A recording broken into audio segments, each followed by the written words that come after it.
제가 이번 주 설교를 준비하면서 그리고 제가 출퇴근길에 정말 내내 듣던 노래가 한 곡 있습니다. 제가 윤 목사한테 노래를 들려줬어요. 그랬더니 윤 목사님이 이렇게 막 찾아보더니 여러 가수가 이 노래를 불렀다는 거예요. 그래갖고 또 그 여러 가수가 부른 노래를 다는 못 들었지만 한 10대 명 것을 들었어요. 제가 지금까지 살면서 한국의 노래를 이렇게 다양한 가수가 부르는 것을 들은 게 처음인 것 같아요. 이 노래를 들으면서 하나님이 깊게 저에게 다가왔습니다.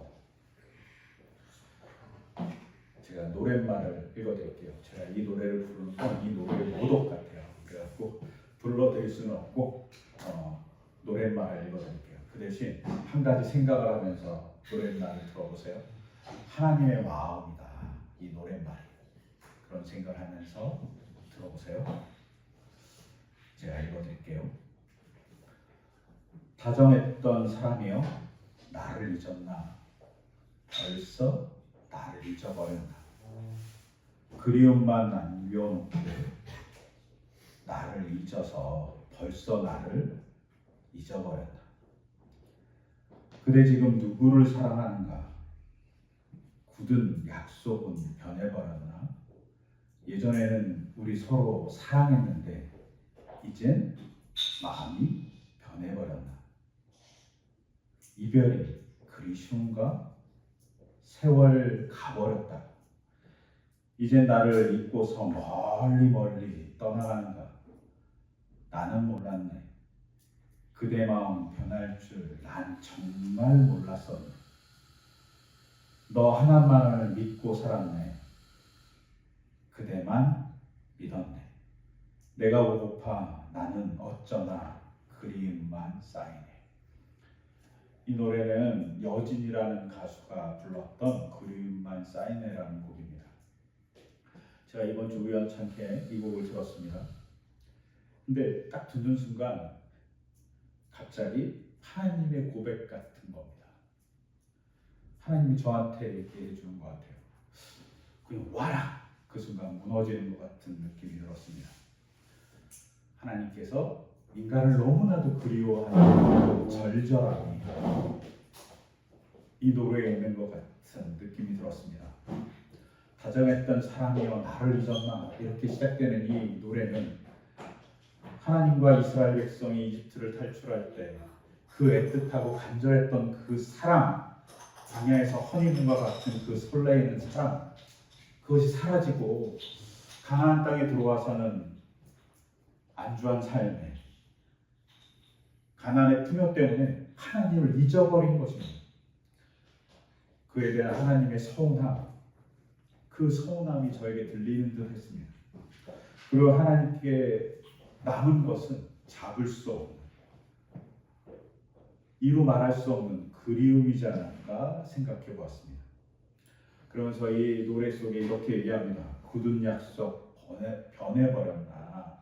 라고 할 때는 오늘 우리가 읽었던 사사기 본문에서 나는 너희와 맺은 언약을 영원히 깨뜨리지 않을 것이니 라고 말하는 이 말씀을 통과해서 저에게 다가오는데, 약속을 깨버린 이스라엘 백성에 대한 하나님에 대한 그리움, 더불어서 영원한 언약과 같은 관계가 파괴된 것에 대한 하나님의 실망감이 막 찾아오는 듯 했습니다. 그러면서 이 노래에 이렇게 얘기합니다. 이별이 그리 쉬운가? 하나님은 이별이 쉽지 않은데 이스라엘 백성은 이별이 쉬운 겁니다. 이 말 속에 하나님의 원망과 하나님의 한탄이 있는 것 같은 느낌이 들었습니다. 그러면서 나는 몰랐네. 그대 마음 변할 줄을 난 정말 몰랐다. 이스라엘 백성이 변할 줄 정말 몰랐다고 하나님이 이스라엘 백성한테 얘기하는 것 같아요. 그러면서 하나님이 이렇게 얘기하죠. 난 너만 믿고 살았다. 그대만 믿었다.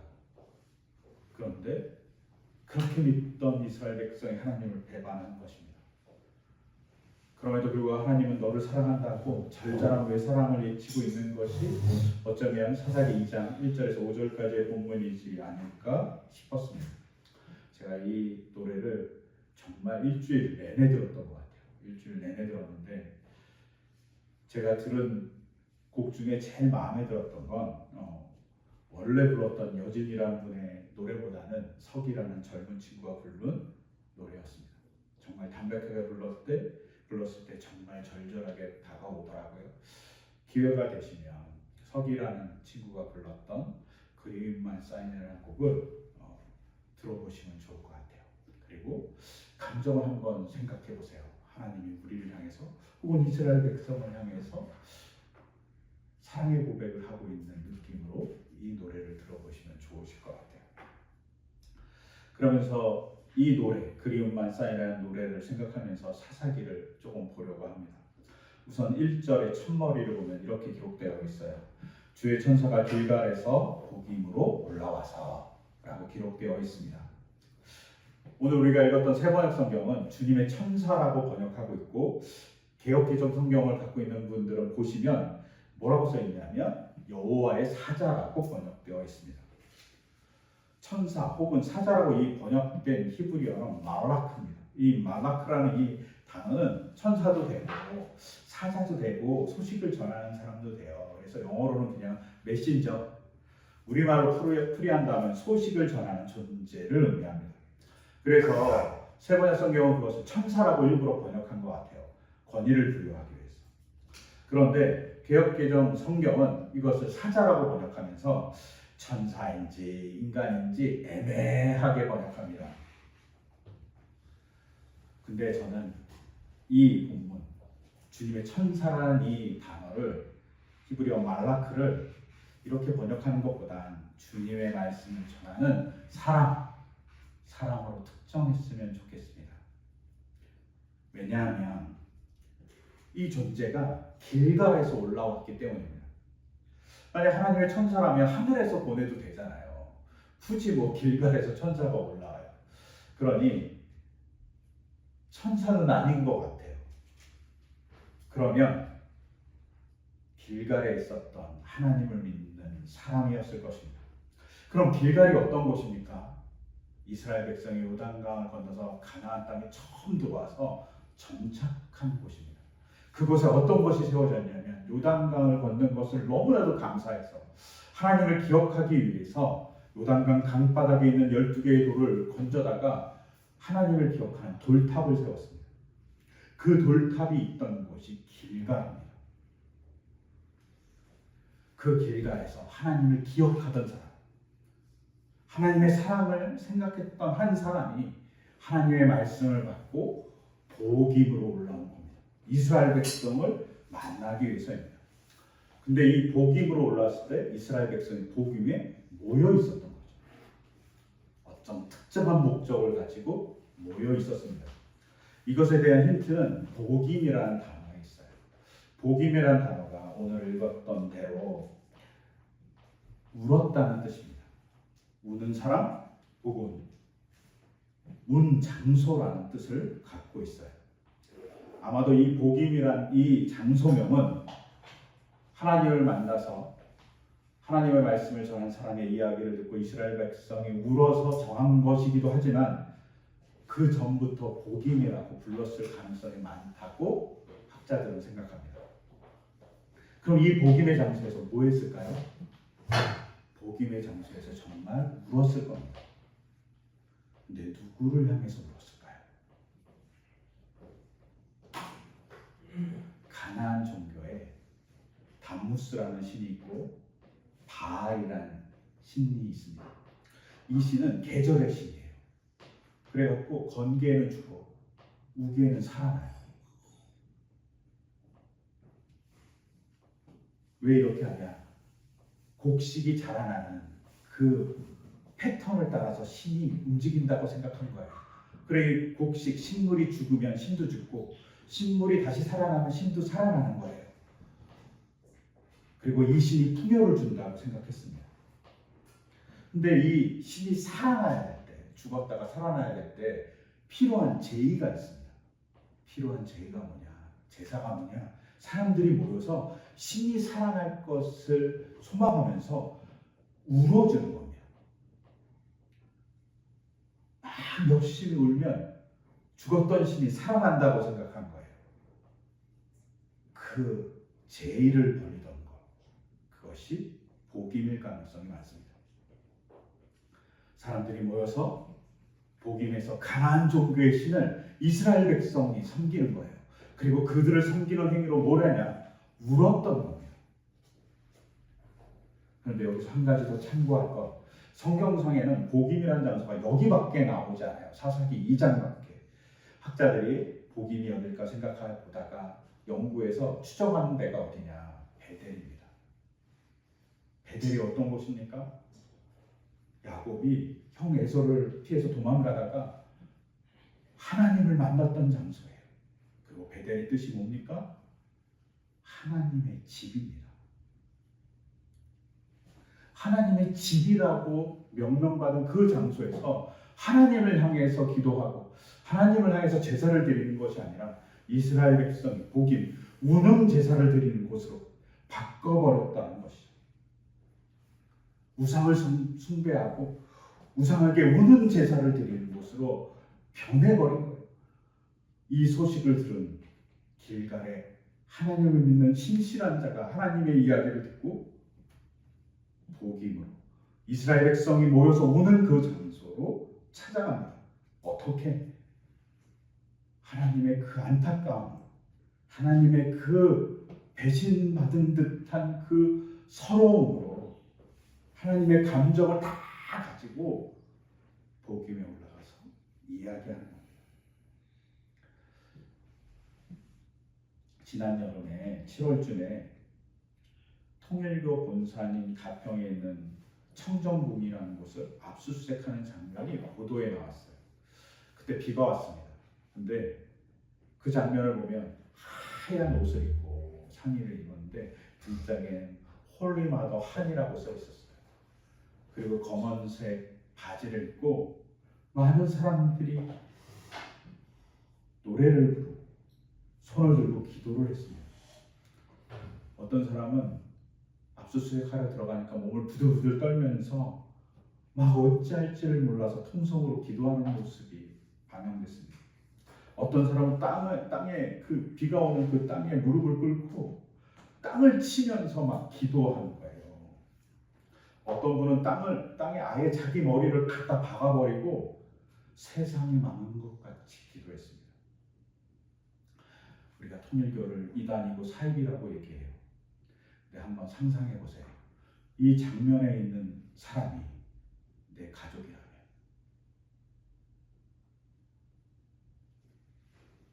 내가 너무 사랑하는 가족이 거기서 하얀 옷을 입고 검은 바지를 입고 막 땅을 치면서 통일교를 압수수색한다고 통곡하는 그 모습을 미안하지만 정상적인 개신교 신자가 보고 있다면 어땠을까요?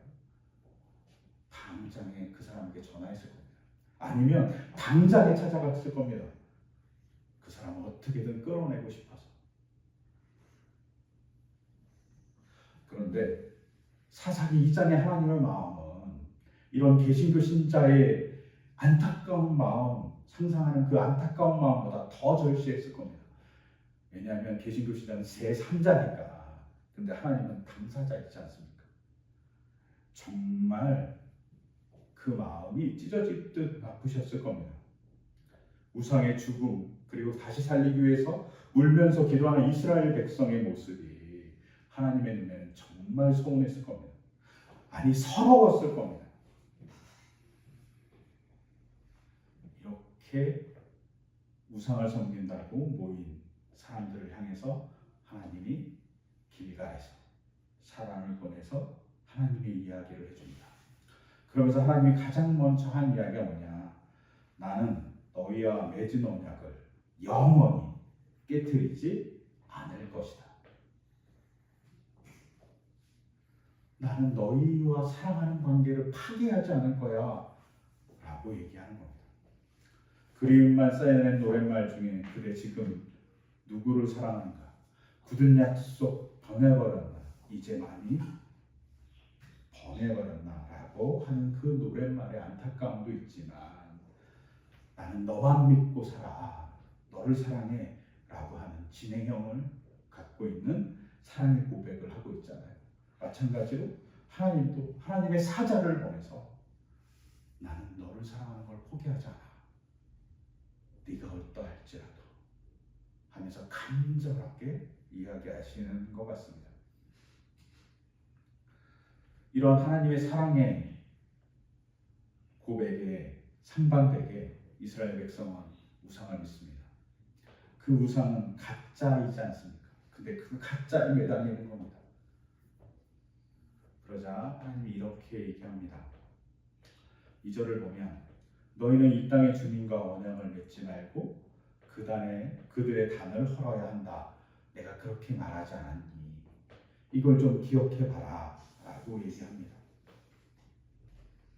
즉 이 속에는 이스라엘 사람이 아닌 가나안 사람들을 다 배척하고 없애버려라 라는 뜻이 담겨있지 않고 뭘 해라고 담겨있냐면 이스라엘 백성이 아닌 가나안 사람들과 언약을 맺어서 너희가 만약에 단을 그들이 믿는 신을 섬기면 안 된다라고 얘기하는 겁니다.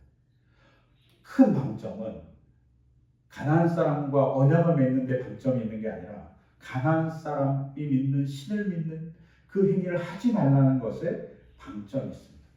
이방인은 아예 다 배척해라 그런 게 아니라 그들의 신을 믿지 않는 일을 해라. 그리고 그들의 신을 믿지 않기 위해서 단을 헐어라 라고 얘기하는 겁니다.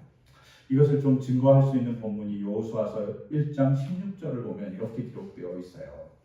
모세의 장인은 겐 자손인데 그의 자손이 유다 자손과 함께 종려나무 성읍인 여리고로부터 아란 남쪽에 있는 유다 광야로 올라와서 유다 광야 백성 가운데서 자리 잡고 살았다. 즉 이방인인 모세의 장인 겐족 속의 사람들 그들이 유다 자손과 더불어서 아랏이라는 유다 광야에서 같이 살았습니다. 즉 이방인도 이스라엘 백성과 더불어 같이 살 수 있는 조건이 있다는 거죠. 그 조건이 뭐냐? 그들이 하나님을 믿는 겁니다. 그들의 단을 헐고 하나님께 돌아오는 것이 조건입니다. 근데 그 조건을 만들지 못한 이스라엘 백성이 존재합니다. 가나안 백성 사람들을 하나님의 백성으로 만들지 못해갖고 가나안 백성의 신을 섬기는 이스라엘 백성의 모습이 있습니다. 왜 이렇게 이스라엘 백성이 가나안 백성의 신 담무스나 바알을 섬겼을까요? 그렇게 섬긴 이유는 이들의 욕구에 있습니다. 풍요를 갈망한 이들의 욕구에 있습니다.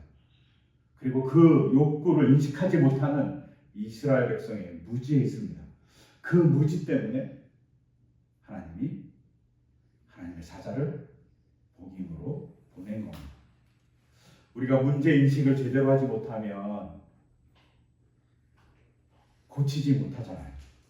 학생이 공부하지 않습니다. 근데 공부를 해야 될 문제 인식을 갖지 못하니까 공부를 하지 않는 거예요.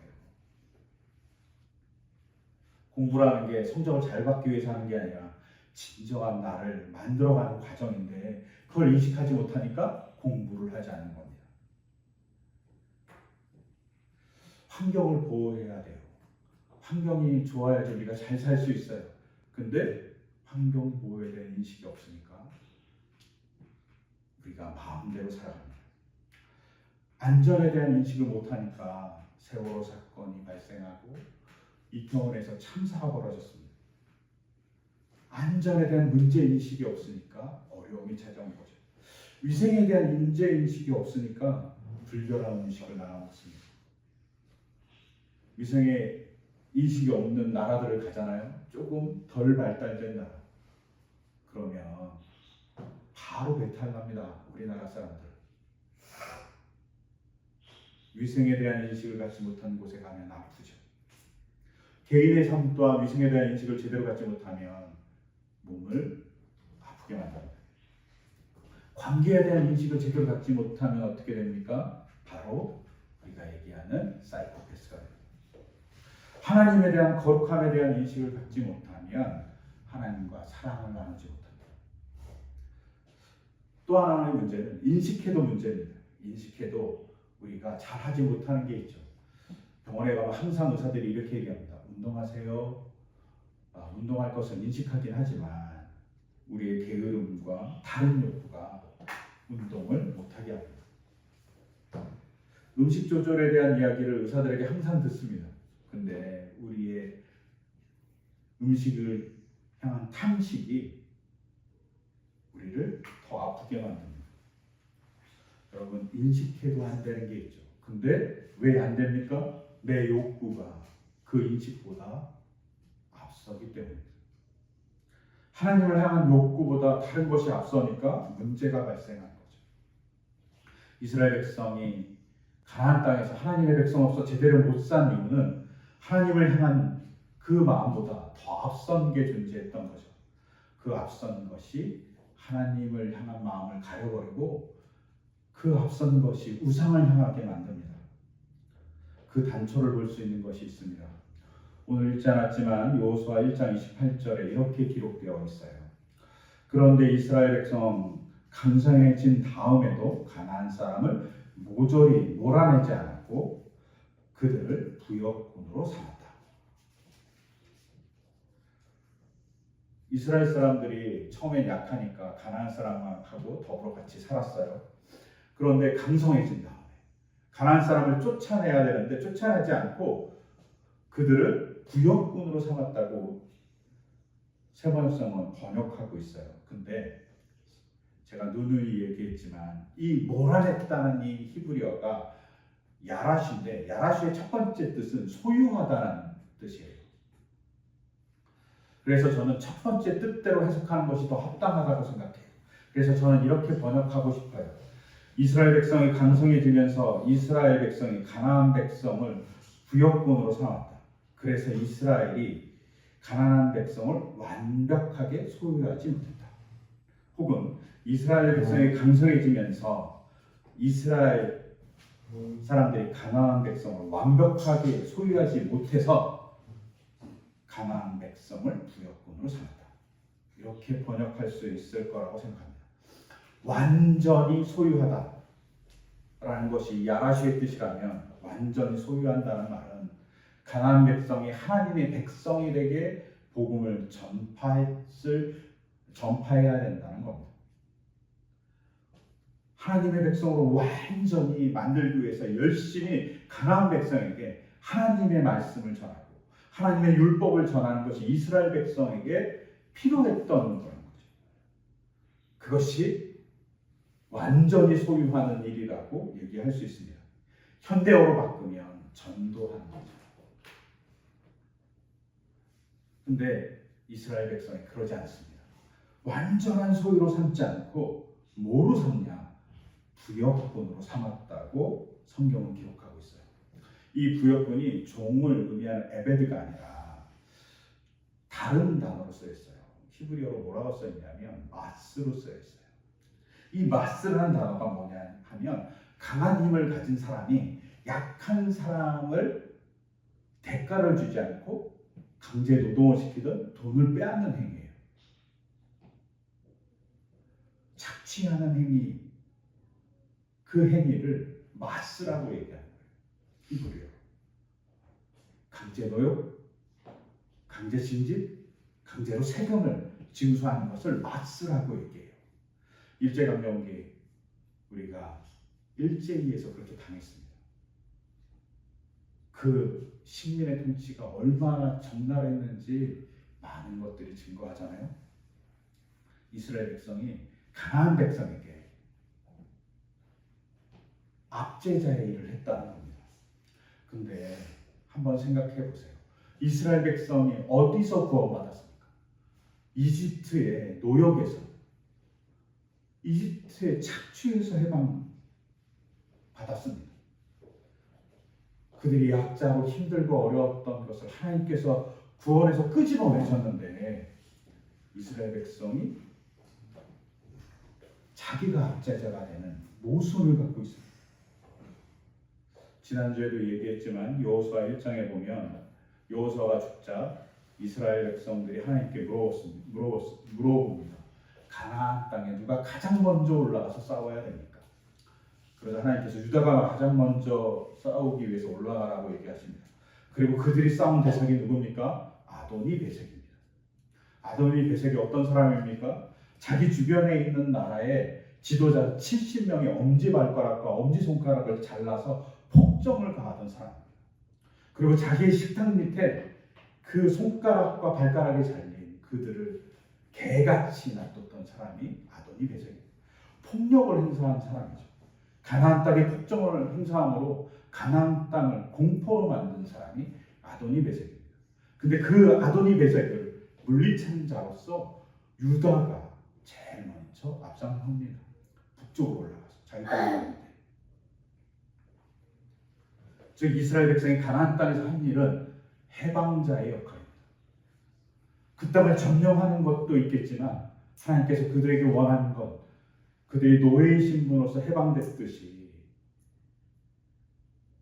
이스라엘 백성이 가나안 땅의 사람들을 해방시켜주는 자로서 살아가기를 바라셨을 것입니다. 그런데 이스라엘 백성이 힘이 좀 강해지자 어떻게 합니까? 자신들이 억압자 됩니다. 자신들이 이집트하고 똑같은 일을 하는 거예요.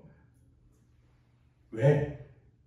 조금 더 풍요롭게 살기 위해서, 조금 더 이집트 사람같이 자신들이 편하게 살기 위해서입니다. 폭력을 일삼는 거죠. 여기에 우상이 있습니다. 풍요와 편안이라는 우상. 하나님을 향해서 예배할 사람들이 풍요를 예배하고 하나님의 그 사랑을 노래할 사람들이 자신의 편안을 노래했기 때문에 하나님이 가려진 겁니다. 그래서 그 가려진 하나님, 그 하나님을 보지 못하고 우상을 믿고 심지어 우상을 믿는 행위로 복임이라는 곳에서 우상을 위해서 우는 자가 된 게 이스라엘 백성의 모습입니다. 여러분, 이때 하나님의 마음은 정말 서운했을 겁니다. 그 서운한 마음을 가지고 막 화를 내고 막 폭력을 행사하는 것이 하나님의 행동이 아니라 하나님의 사자를 보내서 노래를 부르듯이 그 서운한 마음을 노래하는 겁니다. 내가 이렇게 서운해. 그리움만 쌓이는 노래를 들으면서 그 사랑의 절절함을, 이별의 아픔을 우리가 알듯이 하나님이 사자를 보내서 이별의 아픔을 철저하게 얘기하는 겁니다. 돌아와, 난 아직도 너희를 사랑해 라고 하나님이 얘기하신 겁니다. 제가 이 생각을 하고 있을 때 최근 들어서 개신교가 혐오를 조장하는 모습을 보면서 우리가 좀 노란 피부를 가졌고 눈은 작고 그래서 차별당했잖아요.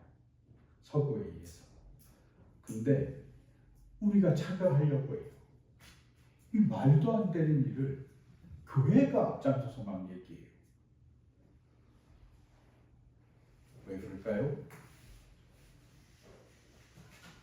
조금 잘 살게 되니 남을 무시하는 그 못된 습성이 우리에게 있는 겁니다. 일제가 우리를 그렇게 비하하고 멸시했던 그것을 기억하는 우리가 타인을 멸시해도 말도 안 되는 일을 하는 거죠. 이 모습이 꼭 가나안 백성을 멸시했던 이스라엘 사람의 모습이라고 생각합니다. 하나님이 화내지 않을까? 저는 걱정합니다. 더불어서 한 가지 더 얘기하고 싶은 건, 그렇다고 하나님이 잘 사는 것을 반대하시냐? 그렇지 않습니다. 하나님이 인간을 창조하고 나서 제일 먼저 한 일은 번성하라, 잘 살아가라는 겁니다. 하나님이 아브라함이라는 사람을 불러서 네가 복된 사람이야 라고 얘기해 줍니다. 하나님 원하시는 것 복된 사람이 되고 잘 사는 겁니다. 근데 여기에 조건이 조건이 있습니다. 자기만 잘 사는 게 아니라 더불어 잘 사는 겁니다. 이스라엘 백성이 가나안 땅에 들어가서 더불어 잘 살아야 되는 존재로 간 겁니다. 더불어 해방자로서 살아야 되는데 그걸 내려놓을 때 이스라엘 사람이 어려움을 겪었습니다. 여러분, 더불어 살아가는 존재로서 우리를 불러주고 우리가 같이 사는, 같이 행복을 나눈 자로 부름을 받았습니다. 여러분, 가정에서 아이는 항상 자기만 받아야 될까요? 아니죠. 아이가 부모와 더불어 사는 자로서 부모에게 자기의 사랑을 줘야 합니다. 부모는 반대로 아이에게 사랑을 줘야 되죠. 더불어 살아가는 겁니다. 하나님이 이렇게 더불어 살아가게 하기 위해서 오늘 본문에 보면 이스라엘 백성에게 경고 하나를 남깁니다. 그 경고가 뭐냐면 3절에 보면 이렇게 기록되어 있습니다. 내가 다시 말하십니다. 나는 그들, 가나안 사람들이죠. 그들을 너희 앞에서 몰아내지 않겠다. 그들은 결국 너희를 찌르는 가시가 되고 그들의 신들은 너희에게 우상을 숭배할 수밖에 없도록 올가매는 올무가 될 것이다 라고 이렇게 얘기합니다. 그런데 이 본문은 좀 과하게 번역된 겁니다. 왜냐하면 히브리 성경에 가시라는 단어가 없어요. 히브리 성경에는, 히브리 텍스트에는 가시라는 단어가 없어요. 이거는 성경을 번역한 사람들이 민수기와 신명기에 나오는 본문을 참고해서 집어넣은 거예요. 근데 저는 개인적으로 집어넣지 않는 게 더 합당하다라고 생각합니다. 그래서 저는 이 3절을 이렇게 번역하고 싶어요. 그들이 너희 앞에 있을 것이다.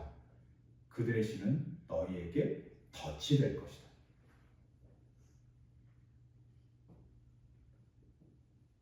그들이 너희를 찌르는 가시가 되고가 아니라 그들이 너희 옆에 있을 것이다. 너희에게 전도할 대상으로 있을 것이다. 그런데 그 전도할 대상으로 있는 그 사람들이 전도받지 못하고 하나님의 백성이 되지 않으면 그 사람들이 너에게 덫이 될 거라고. 그러니 그들을 전도하라.